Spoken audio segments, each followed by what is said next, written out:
Good morning and welcome to New Hanover County Schools The Morning Show. I'm Sierra Dermamuth. And I'm Victoria Chang. This is the week of February 8th through the 14th. This Sunday is Valentine's Day and we highlight the special day on today's show. We have a little history and a few interesting facts about the holiday. And to close the show, we'll have a fun morning show game for everyone to enjoy. Our show this week, we feature a new edition of Coffee with the Principal. This week we sit down and get to know the principal of Wilson Middle School's Ronald Villines. And in our riveting bell ringer series from the C-SPAN classroom, we learn about the life and presidency of our country's 21st president, Chester Arthur. It is going to be another terrific show, but first let's check in with our news anchor, Marley Hughes. She is standing by today with your school news headlines. Good morning, Marley. Good morning, Sierra and Victoria, and welcome everyone to your school news here on The Morning Show. Topping the headlines this week, Math Counts competition brings out the best math minds. Parsley Elementary students receive honors in Words Masters Challenge, and middle school band students selected for Honor Band. I will have all those stories and more coming up later in the show. Thanks, Marley. We get things going today with a staple here on The Morning Show with a segment we like to call This Week in History. Our Grandmasters of Historical Knowledge has all the headlines from the past times in This Week in History, brought to you by Kidsville News. Welcome to This Week in History, where we cover all the colorful and amazing events that have left their mark on history's timeline. This is the week of February 8th through February 14th. February 8th, 1978.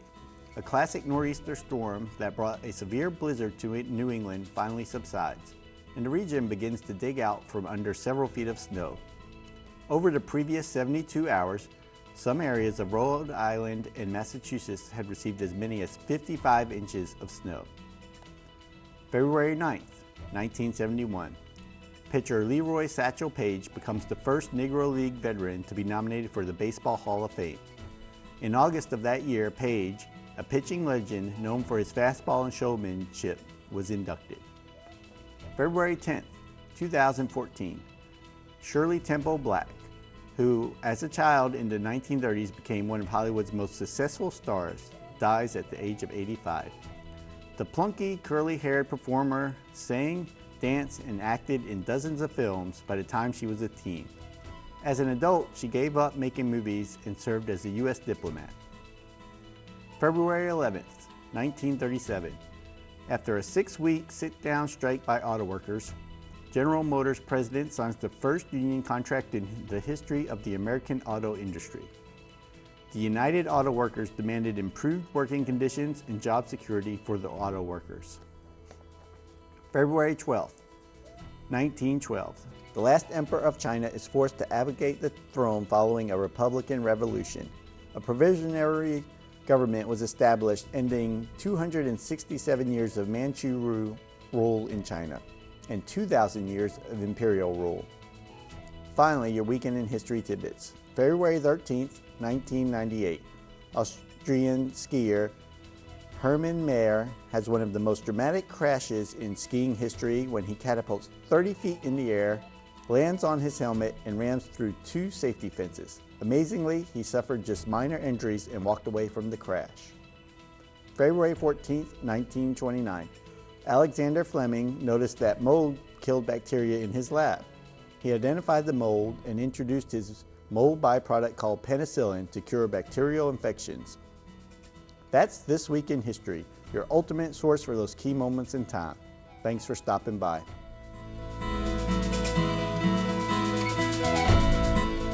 This Week in History is brought to you by Kidsville News, a fun and effective learning resource for children, teachers, and parents. Kidsville News is always free. Copies are delivered every month to every elementary school in the New Hanover County school system. And join us again next time for another journey through time as we explore the fun, fascinating, entertaining, and educational facts that make up This Week in History. We have plenty more of the morning show ahead, including the Zoo Files and our super segment, Science Nation. Don't go away. We'll be right back after the short break.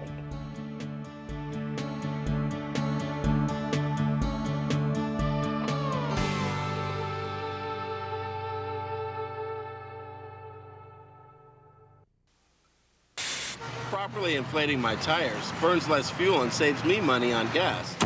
Yeah, I'm saving Mother Nature from pollution, but more importantly, she saved me $11. Ow! Environmental defense. Get green. By keeping my car regularly tuned, I save money on gas and repairs. That also means cleaner air. You know, feels good to help save the cash, planet. Environmental defense. Get green. For more tips, go to getgreen.com. Welcome back to the morning show. I'm Sierra Darmuth. And I'm Victoria Chang. This Sunday is that special day of romance, Valentine's Day. That means many of us will be out shopping for gifts for those that we love. One of the most popular gifts given this holiday is roses. Roses have been in existence for around 32 million years and have been used for many reasons since the ancient civilizations. They have been bred to be colorful, fragrant, and hardy for thousands of years. This Valentine's Day, an estimated 110 million roses will be given. 73% of people who buy flowers for Valentine's Day are men, while only 27% are women. 15% of U.S. women send themselves flowers on Valentine's Day. Wow, that's a lot of roses. Yeah, it is. For more interesting facts and information about Valentine's Day, we have this special segment for you. Enjoy.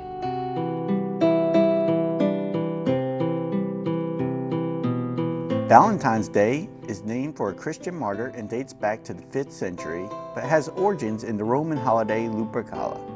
That was an ancient Roman festival intended to secure fertility and keep out evil. Most scholars believe that the holiday was named for Saint Valentine, a priest who attracted the disfavor of Roman Emperor Claudius II around 270. Legend has it that Valentine, imprisoned by Claudius, fell in love with the daughter of his jailer. Before he was executed, he allegedly sent her a letter signed, "From your Valentine." In 1381, Chaucer composed a poem in honor of the engagement between England's Richard II and Anne of Bohemia. He linked a royal engagement, the mating season of birds, and St. Valentine's Day. From there, the date has become associated with love.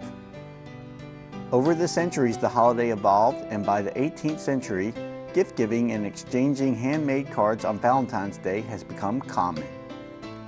Today, almost 25% of all cards sent each year are Valentines. About 1 billion Valentine's Day cards are exchanged each year. Here are a few fun facts about the cards sent, as well as a couple of other popular Valentine's Day gifts. Romantic cards are the best sellers, while an estimated 25% of Valentine's Day cards are humorous. More than 50% of cards are sold the week of the holiday, and the largest and most elaborate Valentine's Day cards are sold 48 hours before February 14th. 1/3 of all Valentine's cards are accompanied by gifts. Popular gifts include chocolate, candy, flowers, jewelry, and a dinner out. More than 35 million heart-shaped boxes of chocolates will be sold for Valentine's Day, and almost 8 billion small candy conversation hearts. And finally, about 3% of pet owners will give Valentine's Day gifts to their pets.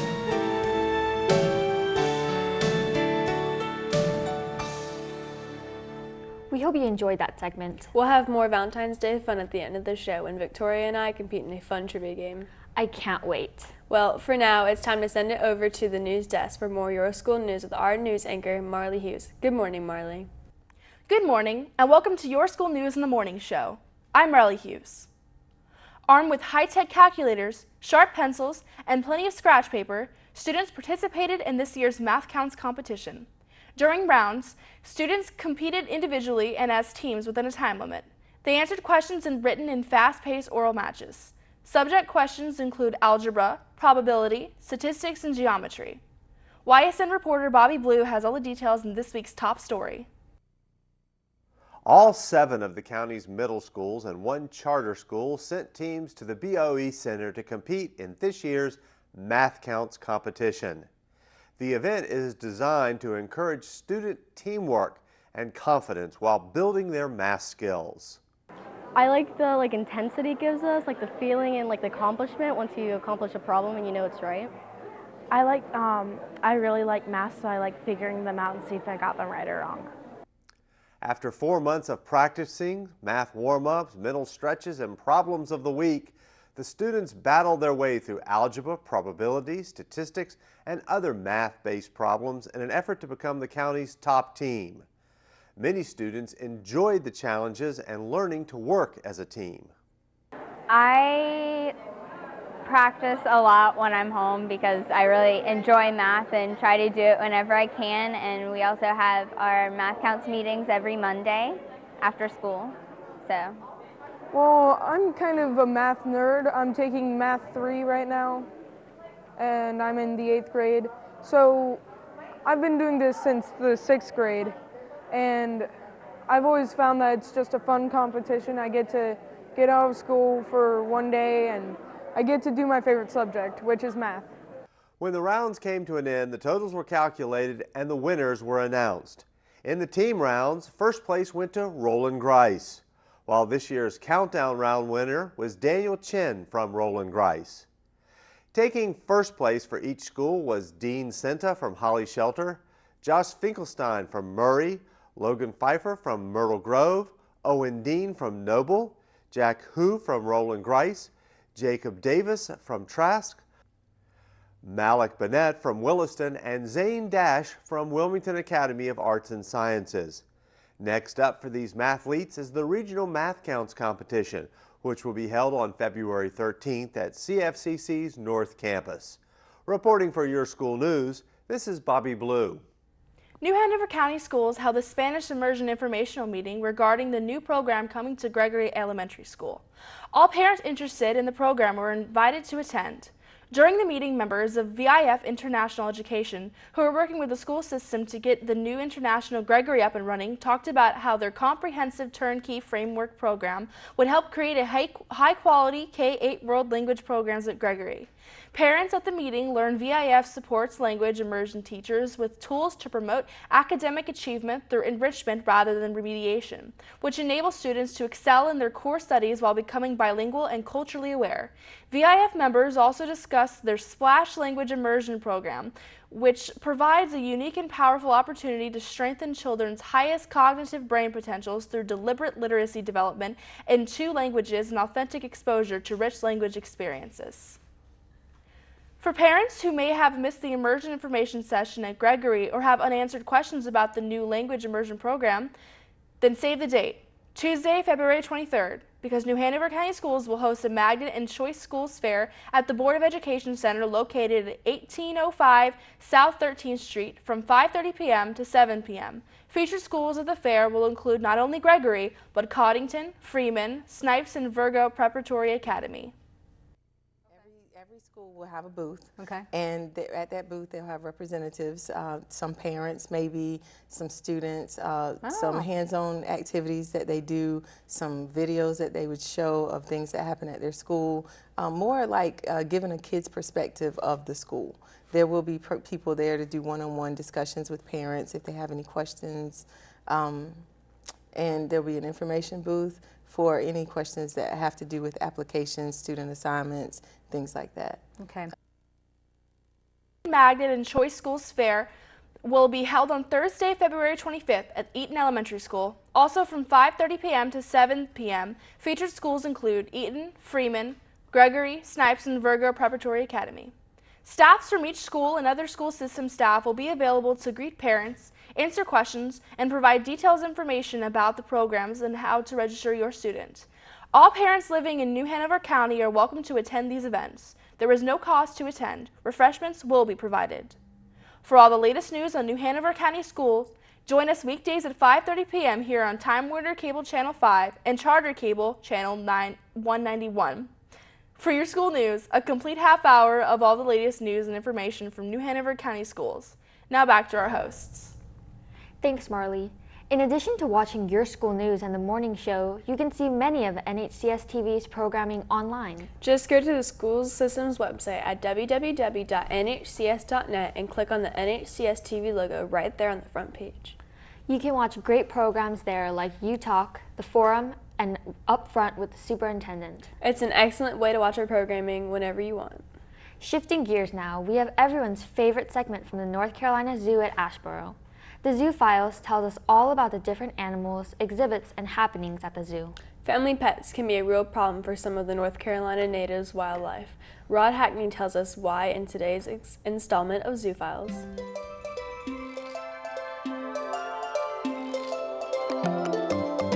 This is the Valerie H. Schindler Wildlife Rehabilitation Center at the North Carolina Zoo. The center was established with the purpose of treating injured and abandoned native wildlife with the ultimate goal of returning them back into the wild. Each year, the Schindler staff treats hundreds of native animals, many of them injured during conflicts with household pets. Hallie Buckenoff, manager of the rehab center, tells us more about the problem and what pet owners can do to reduce injuries to both wildlife and their own animals. We get a fair amount of different kinds of wildlife pet conflicts. Mostly they're situations of dog caught and cat caught. We see between 800 and 1,000 animals a year. We get the hit by cars, window strikes, orphaned. In the situation with this bird, he had a cat bite puncture wound and he actually has trauma to his air sacs. What really is important to do is as soon as they are found injured by a pet is brought to a facility that can care for them. About 1 billion birds are killed a year by domestic pets. So one of the most important things that people can do, spay and neuter their pets. They can also vaccinate their pets because there's also risks that their pets have from wildlife, like rabies, for instance. And the other thing is not allow their pets to free roam. And actually for the pets, they're gonna live a longer, healthier life if kept in those kind of conditions. By taking simple precautions, pet owners can greatly reduce the number of wild animals injured each year by companion animals. If you'd like to learn more, please check out our website at nczoo.org. Reporting for the Zoo Files, I'm Rod Hackney, connecting your life to wildlife. The North Carolina Zoo near Asheboro is open year-round. For information, call 1-800-488-0444 or visit the zoo website at www.nczoo.org.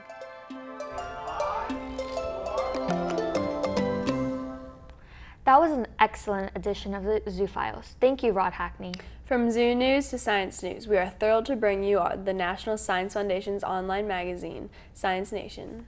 In this feature, they examine the breakthroughs and the possibilities for new discoveries about our planet, our universe, and ourselves. Each week, Science Nation takes a dynamic, entertaining look at the research and the researchers that will change our lives.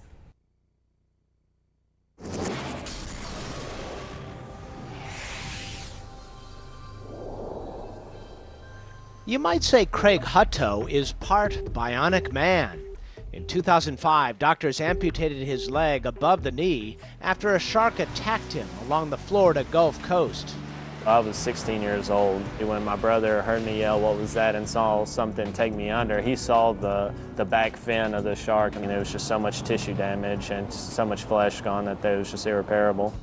2 years later, and game for a challenge, Hutto became the first test pilot for a unique and powerful new prosthetic leg developed by mechanical engineer Michael Goldfarb and his team at Vanderbilt University. The effort was kick-started by a grant from the National Science Foundation.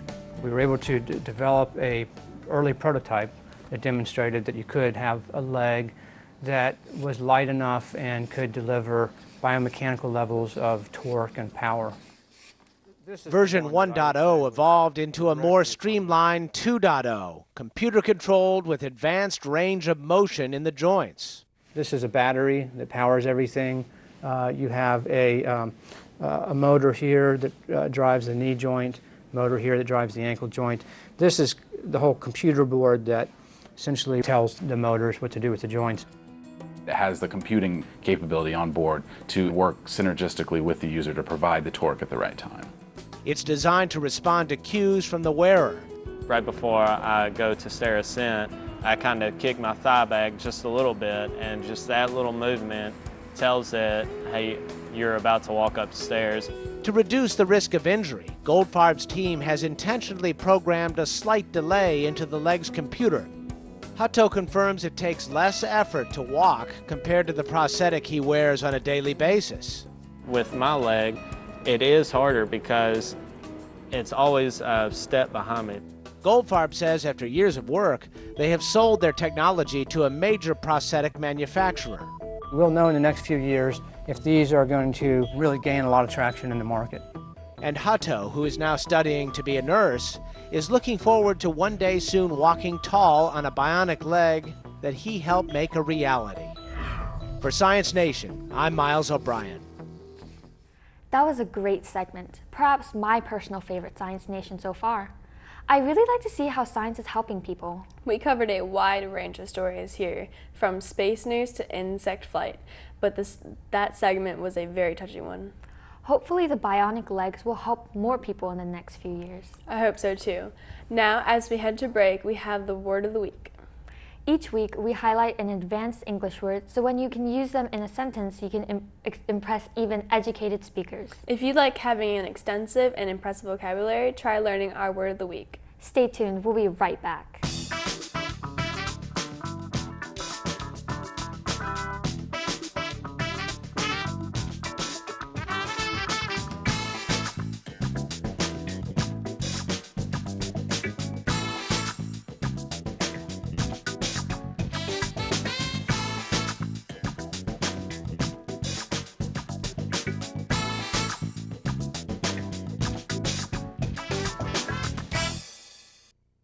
Want your kids to eat good food? Send them to the school cafeteria. They'll find fresh fruit, vegetables, and whole grains. Research shows that school lunches are healthier and cost less than most lunches brought from home. School meals are served in age-appropriate portion sizes and meet federal nutrition standards as well. Sure, we still serve pizza with low-fat cheese, whole wheat crust, and salad. Want your kids to eat good food? Send them to their school cafeteria. A message from the Child Nutrition Foundation. Welcome back to the morning show. A meeting with a school principal, no matter how positive, can be an anxiety-laden experience for parents when it takes place across a desk in an office. To make things a little easier, we've got Coffee with the Principal, a chance for everyone in the community to get to know our frontline administrators in a relaxed setting over a good old-fashioned cup of coffee. Today, Ella Cox sits down with Williston's principal, Ronald Villines.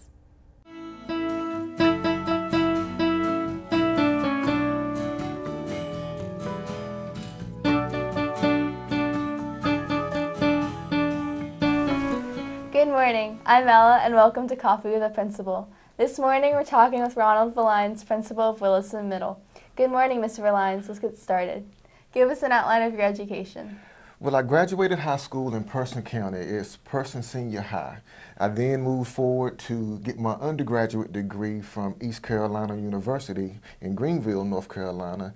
And for my master's degree, I received that at the University of North Carolina at Greensboro in Guilford County. Before you became a principal, what did you want to do?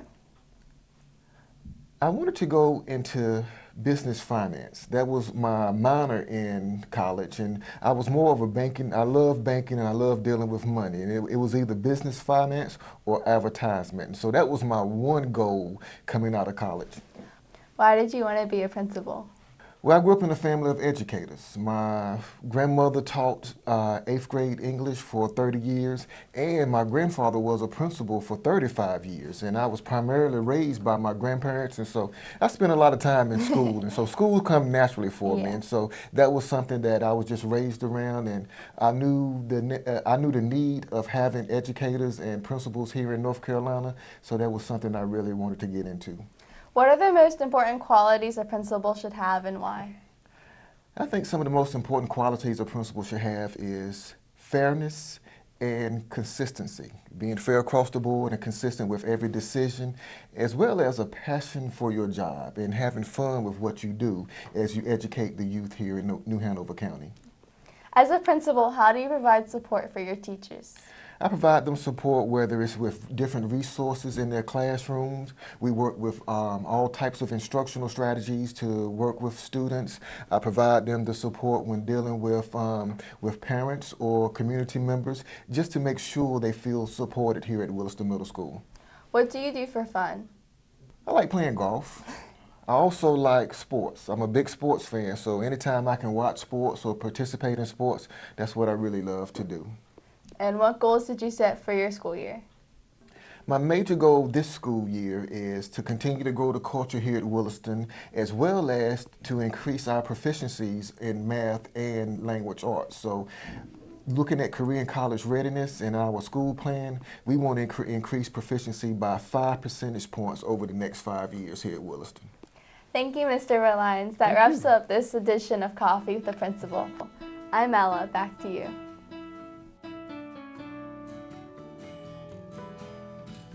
Thank you, Ella and Dr. Verlines. Next month, we will feature another principal here on The Morning Show, so be sure to tune in. All right, it's time now for this week's lunch menu. This is the menu for Monday, February 8th through Monday, February 15th. On Monday, February 8th, your tummy will yell yummy with a chicken fillet sandwich, a lasagna roll-up with a breadstick, or corn dog nuggets. Accompany your meal with black-eyed peas and diced peaches. Then on Tuesday, February 9th, get your grub on with orange chicken with rice and an egg roll, a magnificent meatball hoagie, or a splendiferous bacon cheeseburger.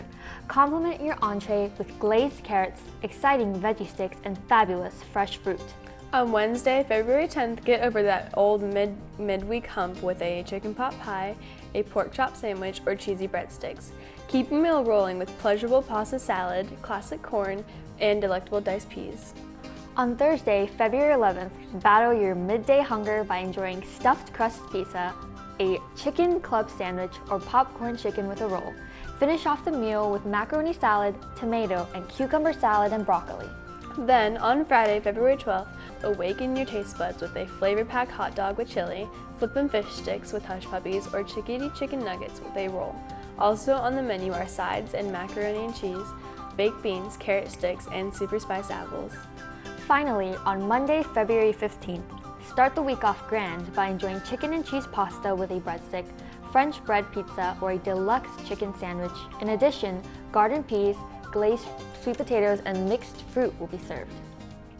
And there you have the lunch menu for the week. In addition to those items, milk, a garden salad, French bread pizza, and a peanut butter and jelly combo will be available daily. So many delicious choices. Don't forget you can also start your day off with a healthy and hearty breakfast at school. Bell Ringers is our next segment this morning, and it's from the C-SPAN classroom.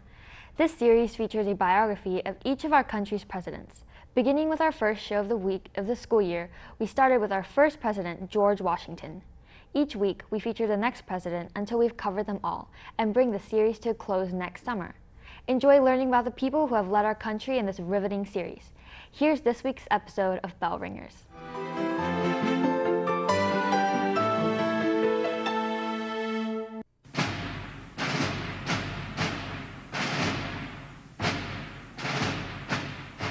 When Chester A. Arthur succeeded the slain James Garfield as president in 1881, not many people knew who he was. The only public office he held before his inaugural was during the 6 months he served as Garfield's vice president. After working as a teacher and a lawyer and serving as an officer in the Civil War, Arthur was appointed by then-President Ulysses S. Grant to act as the collector of the Port of New York. The position was high-paying and prestigious. He was efficient and loyal to New York party boss Roscoe Conkling and the Republican Party. In 1877, however, the Jay Commission, formed to investigate allegations of a spoils system, discovered it operating in full in the Port of New York. The new president, Rutherford B. Hayes, had Arthur removed as collector, in part because of Arthur's corrupt activity, but also for political reasons. The office of the vice president is a greater honor than I ever dreamed of attaining, Arthur once said. His removal from the job as custom house collector prompted him to quickly accept the nomination for vice president at the Republican Convention of 1880. Arthur wanted to reclaim the respect he thought he lost when he was fired. The Garfield-Arthur administration, however, was short-lived. Garfield was only 4 months into his term when he was shot on July 2nd, 1881. He died 2 months later. His assassin, Charles Guiteau, later wrote to Arthur, "My inspiration is a godsend to you, and I presume that you appreciate it," Guiteau said. "It raises you from a political cipher to the President of the United States." As president, Arthur turned against the very spoils system that had helped him gain allies. In 1883, he agreed to facilitate civil service reform and signed the Pendleton Act. He was also a pioneer in building the American Navy and was active in foreign affairs. The portly 6'2" president had brown, wavy hair and distinctive sideburns. He was said to have paid great attention to the way he dressed. He reportedly owned 80 pairs of pants. His frequent outfit changes per day, combined with his polished manners and frequent social events at the White House, earned him the nickname Elegant Arthur. In public, he was easygoing, charming, sensitive, and well-spoken. An acquaintance of Arthur's remarked, "Arthur is a much more accomplished man than I had supposed. He has more tact and more general culture than any man I have seen in the White House." When asked about his personal life, however, he became reserved. To avoid public scrutiny, he had blueprints drawn up of a separate presidential residence. He once told a visitor, "Madam, I may be President of the United States, but my private life is nobody's damned business." Chester A. Arthur was born on October 5, 1829, in Fairfield, Vermont. His father, William Arthur, was a Baptist minister who moved his family frequently. He entered Union College in Schenectady, New York, as a sophomore.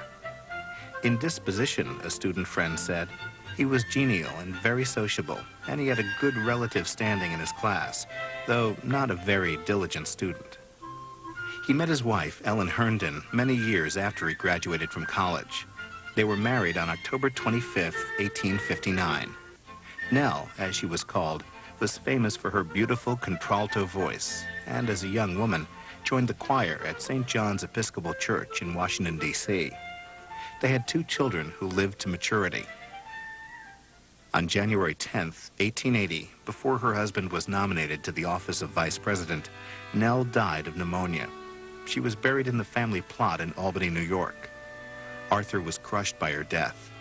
Fresh flowers were placed before her portrait each day while Arthur was in the White House, and a stained glass window was donated to St. John's Church in her memory. The window, which depicts the angels of the resurrection, was installed in the south transept of the church so that Arthur could look across Lafayette Square from the White House and see the church light shining through it. His sister, Mary Arthur McElroy, served as his social hostess. Arthur refused to be renominated when his term expired because he was quietly suffering from Bright's disease, a then fatal kidney ailment. Instead, he retired to his residence on Lexington Avenue in New York City. There doesn't seem anything else for an ex-president to do but go into the country and raise big pumpkins, he later joked. He died the following year in 1886 at the age of 56. He had virtually all of his personal papers destroyed shortly before his death.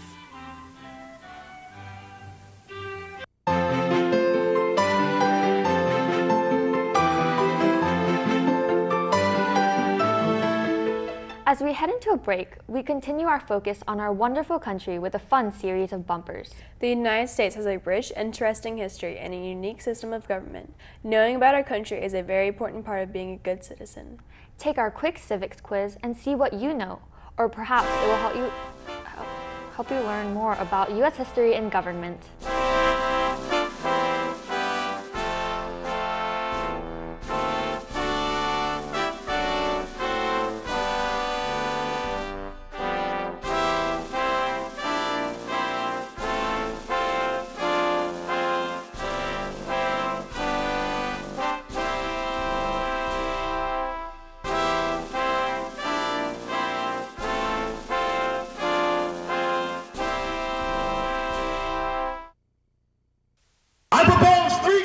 For those we leave behind.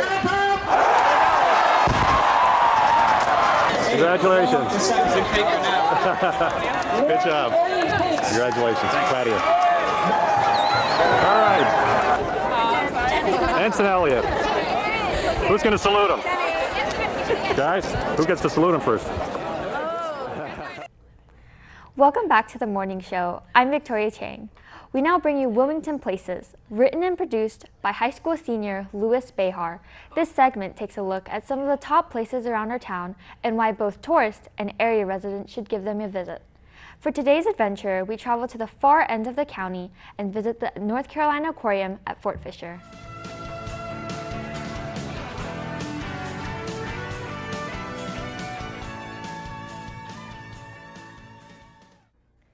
Welcome to Wilmington Places. Do you think you know where the hot spots are in town? Do you want to traverse the town looking for fun and diverse locations? From a huge fish tank to a haunted mansion, here we cover places in Wilmington you need to check out. On our list today, we have the North Carolina Aquarium at Fort Fisher. This spectacular aquarium is operated by the North Carolina Department of Natural and Cultural Resources. It opened in 1976, and the focus of the aquarium was to educate visitors about the waters of the Cape Fear region. Since then, Fort Fisher has expanded its buildings, including additions of a 235,000-gallon Shoals tank and an outdoor exhibit for sea plants. The mission of the North Carolina Aquarium is not just to entertain people, but to protect and save the environment. The aquarium has a curriculum to help educate people about climate changes in the Cape Fear region. It has taken in and protected a myriad of sea life creatures as well. Animals that have recently migrated toward North Carolina shorelines, like red lionfish and scorpionfish, are shown to tourists to educate them about their dangerous venom. The North Carolina Aquarium at Fort Fisher offers a number of activities for visitors. Activities such as touching a live shark, climbing along Adventure Reef, meeting an albino alligator, talking to a scuba diver, and coming face-to-face with a sea turtle.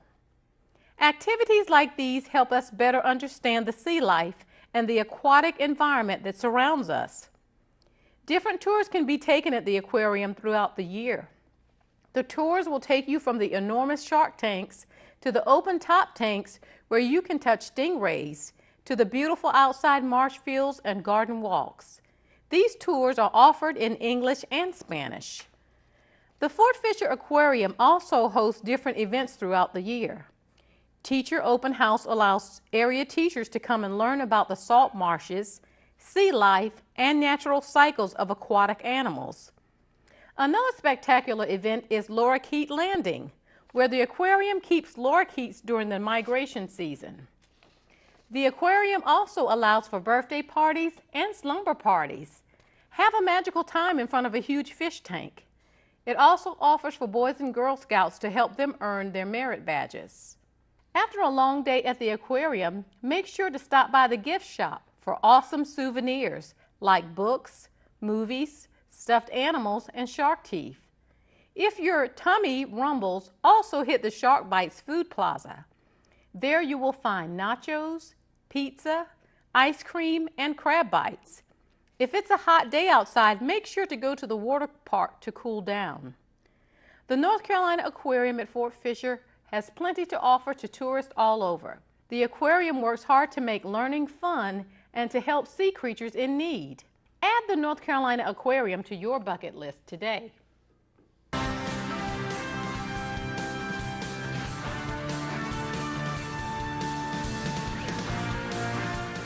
I hope you enjoyed our brief overview of the North Carolina Aquarium at Fort Fisher. If you would like to learn more about it, then hop in your car and visit it yourself. It would be an experience you and your family will remember. It's time for more Your School News. Let's send it over to our news anchor, Marley Hughes. Thank you, Sierra and Victoria, and welcome everyone to Your School News here on the morning show. Hundreds of band students from all 6 of the county's middle schools auditioned for a chair in the Eastern District Middle School Honors Band. Students were required to perform various scales as well as a prepared piece of music in front of the judges to earn a spot in the district band. With a complete report on all the students who will perform is YSN reporter Victoria Chang.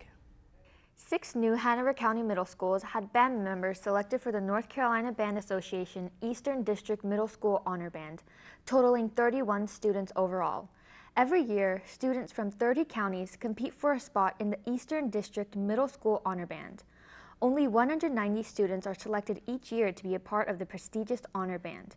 The middle school bands traveled to Greenville to audition for the Eastern Middle School Honor Band. For the auditions, the students were required to learn numerous scales, multiple octaves, the chromatic scale for their instrument, and a full solo selected by the state of North Carolina. Each student was then asked to perform for a set of judges for ranking against their peers in order to determine who would qualify for the honor band. Selected band members from Myrtle Grove are Nathan Hardison, Patrick Ian Matteo, and John Hewlett West.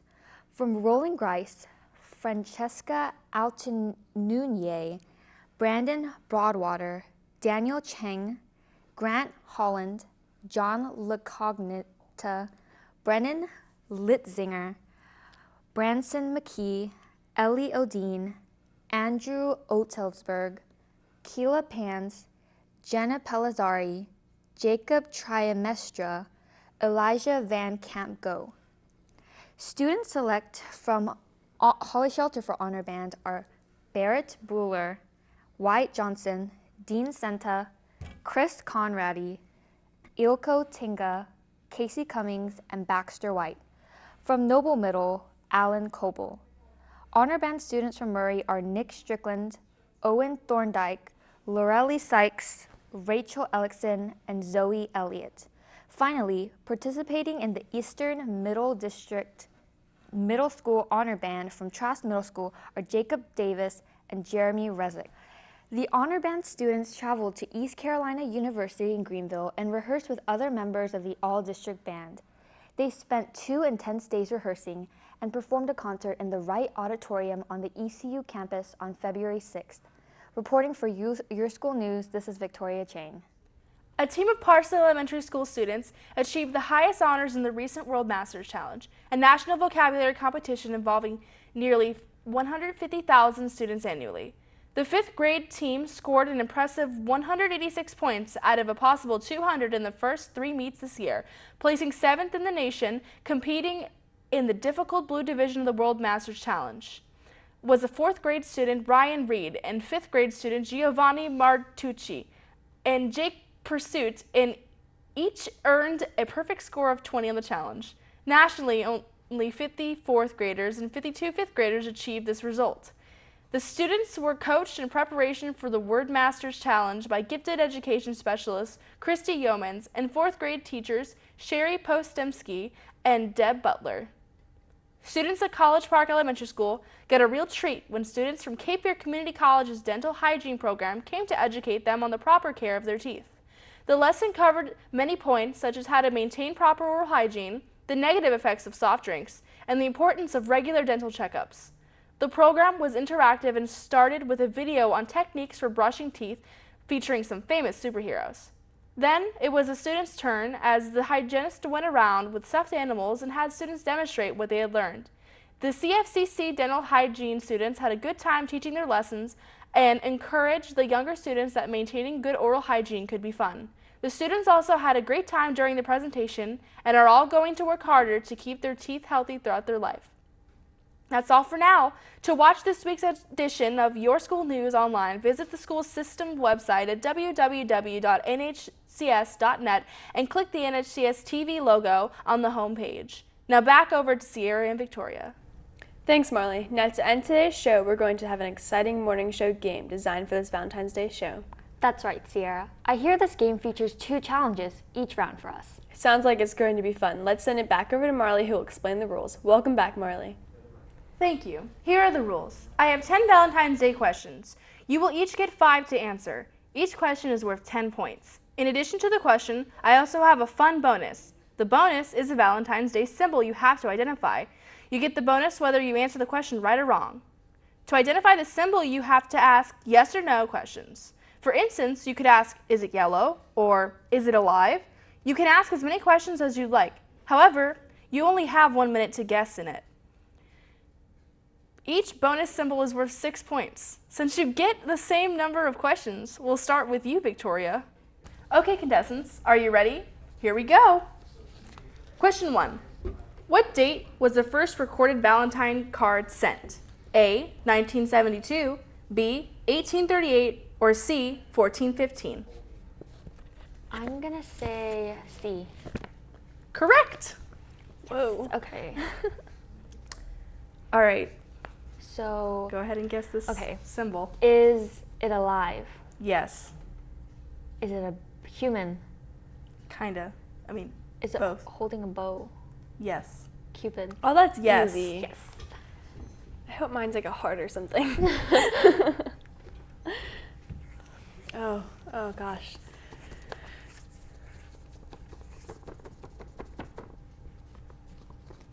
Yay.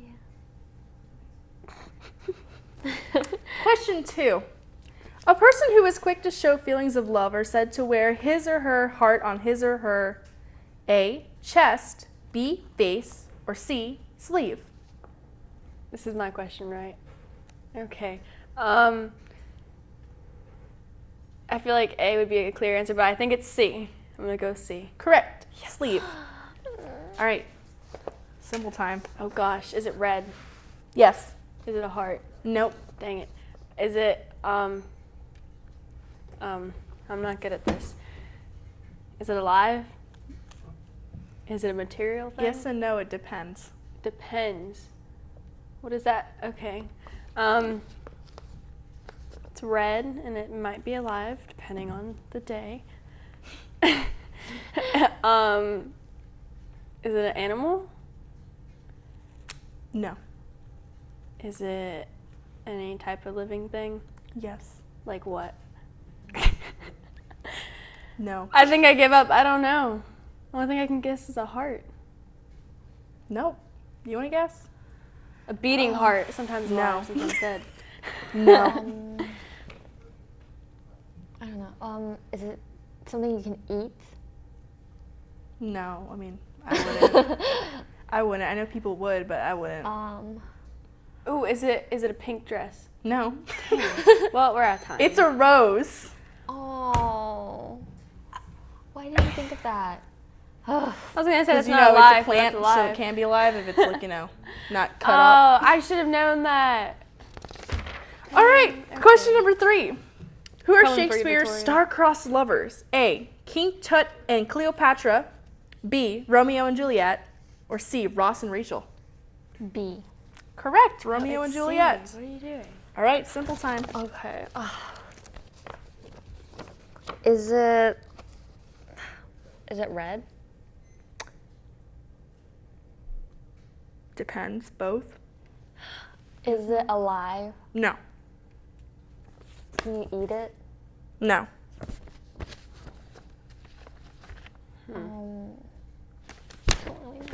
Is it green? Both. So red and green. Wait. Could be. Could be green.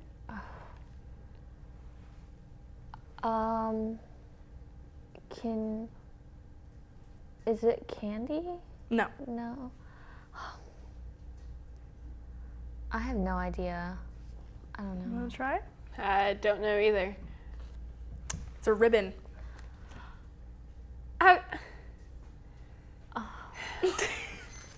Okay.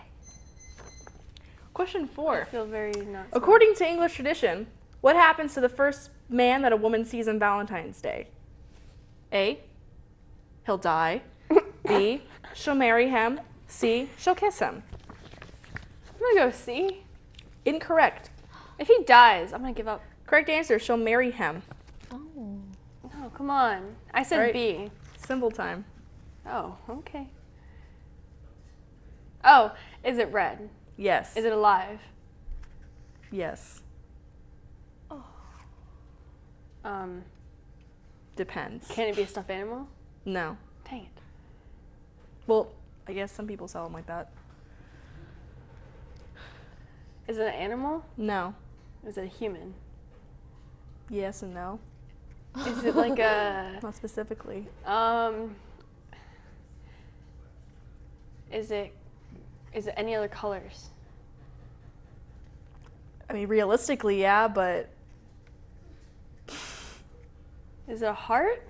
Yeah. Whoa. Oh. Correct. I feel very smart right now. All right, question number 5. What do white roses mean in the language of love? All right, A, I'm faithful and loyal. B, I'm sad. C, I'm in love with you. A. Correct. I'm oh faithful my gosh, and loyal. Victoria gets them wrong. Okay. All right. Guess the symbol. Is it red? No. Can you eat it? I mean, yeah, but people usually don't. Is it a human? No. Whew. Bad, I guess. Is it an animal? Yes. Oh, I think I know what it is. Is it a teddy bear? No. Is it a frog? No. Oh, those are cute. Wait. Like the stuffed animals.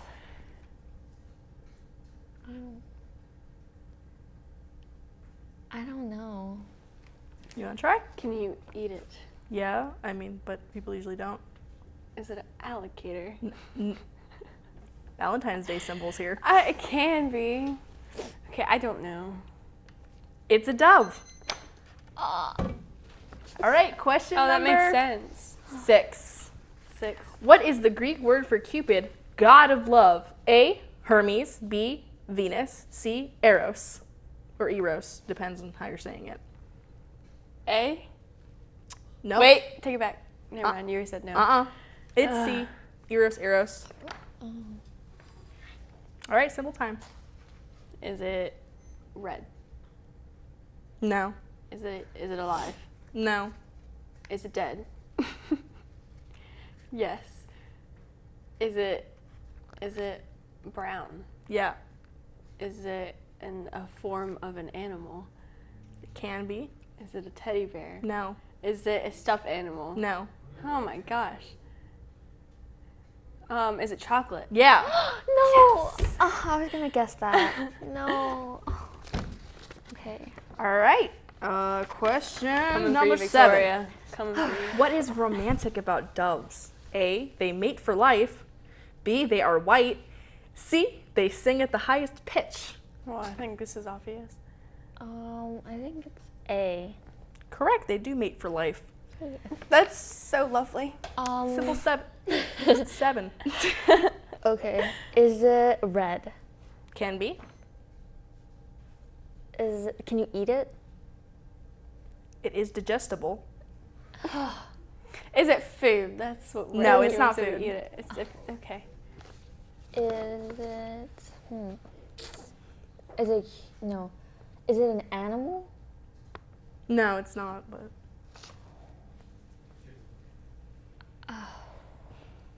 Is it a dress? No.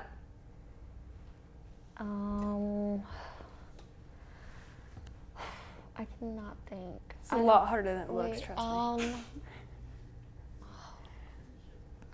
I don't know.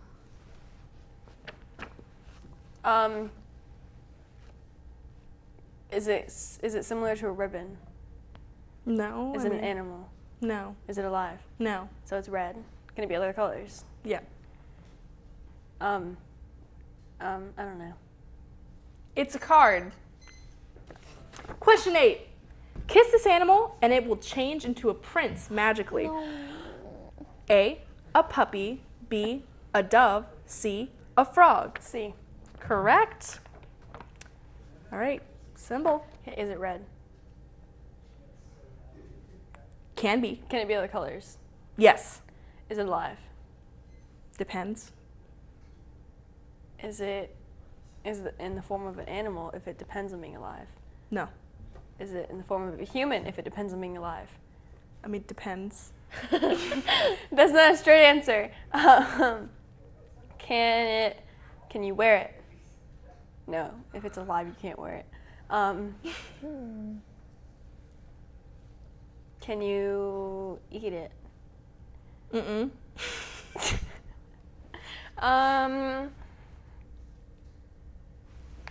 Is it a? I'm gonna just guess teddy bear again. No.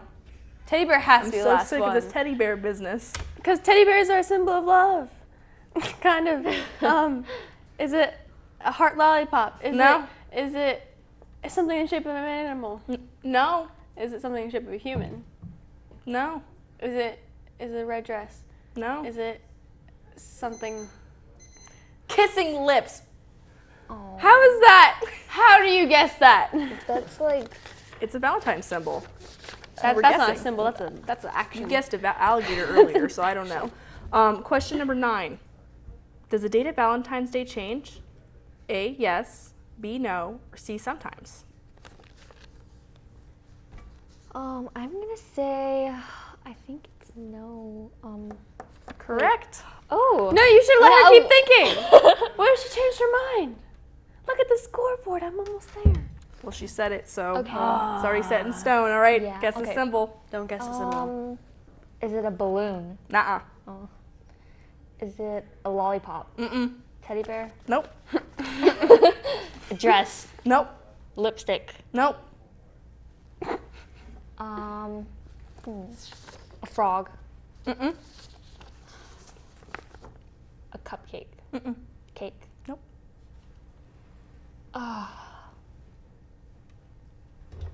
cannot think. Is it red? No. Is it alive? Yes and no. This whole yes and no thing just throws me off. Oh. Can you eat it? I mean, yeah, but I wouldn't advise it. So no, it's not food. Okay. Is it Holding hands. Question 10. Yeah, because you can totally eat holding hands, but you wouldn't advise there it. are people in this world who have different eat lifestyles. hands. Question number 10. What does the word Valentine mean? A, Definitely not eating heart. hands. B, sweetheart. C, love. C? Incorrect. It's A, sweetheart. B? All right, B. guess a symbol. Oh God. Okay, is it red? Is it a teddy bear? No. No. Is it alive? No. Is it something you can eat? I don't even know. You don't know? How do you not know? If you can't eat it, then- No. Is it a material item? Is it something? Is it small? Yeah. Can you give it to someone like in like a little box? I mean, yeah, you can, yeah. Is it a present? Can be, yeah. It can be. Heart wrapping paper. I think I know what it is. What? No, Can I no, think? no. I'm still going. Is it a red? Is it red? Is No. It, is it You already green? guessed that. Keep. Is it a ring? No. Is it a Yeah, ring? I was gonna say that. No. It's not a ring. Mm-mm. It's a diamond. Mm-mm. Wedding. No. Wedding band. I think it's a ring. Symbol. Nope. Chocolate ring. No. Proposal. No. Wedding. What is It's it? not love knot. Love knot. There it That's is. the same thing as a ring. That's a ring. I don't know what it is. It's a ring. I get points for that. You better put some points on that board. But I still win. I don't care. I want points. Okay. Your questions All right. were easy. Mine were All like, right. what is the number for Valentine's Day calls? All right. All right. That's all the questions. And it looks like our Valentine's Day challenge champion is. Who is it? It was Victoria. Congratulations.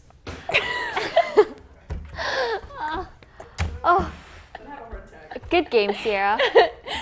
Oh, you too, Victoria. Well, that does it for this section of the morning show. For the best TV of all, each and every day, keep it tuned right here for New Hanover County's TV on the Learning Network of the Cape Fear. Have a great day. And a wonderful week.